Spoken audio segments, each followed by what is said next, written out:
चलो बच्चों, let's read the question, and the question here it is that which of the following statement is incorrect. Option A is plasma is a straw colored viscous fluid. Option B is fibrinogens are needed for clotting. Option C is plasma with clotting factor is called serum. Option D is erythrocytes, leukocytes, platelets, they are collectively called as a formed elements. So students, सबसे पहले हम लोग यहाँ पे discuss कर लेते हैं की कंसेप्ट को, that it would be blood. So student, blood क्या है? ब्लड जो है हम सिंपल बोल सकते हैं कि एक सर्कुलेटरी फ्लूइड है, ठीक है. एंड ब्लड में डिफरेंट डिफरेंट कंपोनेंट होते हैं. इट कुड कंटेन प्लाज्मा, ठीक है. हम ये कह सकते हैं 97% जो है वो प्लाज्मा होता है अप्रॉक्स. उसके अलावा इसमें कुछ फॉर्म्ड एलिमेंट्स प्रेजेंट होते हैं, ठीक है. फॉर्म्ड एलिमेंट में हम लिख सकते हैं जैसे कि आरबीसीज हो गए, रेड ब्लड सेल्स हो गए, डब्ल्यूबीसीज हो गए, that is white blood cells हो गए, एंड प्लेटलेट्स हो गए जो कि क्लॉटिंग में हेल्प करते हैं.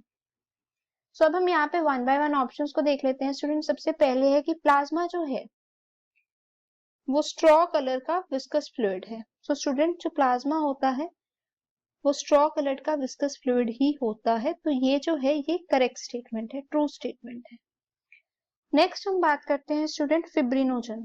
सो स्टूडेंट, फिब्रिनोजन से मतलब फिब्रिनोजन को थ्रोम्बिन जो है, थ्रोम्बिन वो फिब्रिन में कन्वर्ट करता है, ठीक है, जो कि क्लॉटिंग के लिए बहुत जरूरी है. सो ये भी स्टेटमेंट जो होगी वो ट्रू है.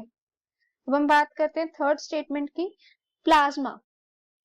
स्टूडेंट, प्लाज्मा जिसमें कि क्या होता है, clotting factor. Okay, the plasma that contain the clotting factors they are called plasma, they are not called serum, ठीक है. अब मैं बताती हूँ सीरम क्या होता है. Serum is what? Serum student एक कंपोनेंट है ब्लड का.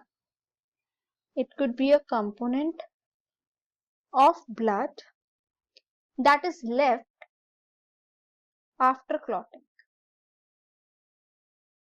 ठीक है. तो यहाँ पर ये जो है ये फॉल्स स्टेटमेंट हो गई. अब हम लास्ट स्टेटमेंट को भी डिस्कस कर लेते हैं स्टूडेंट.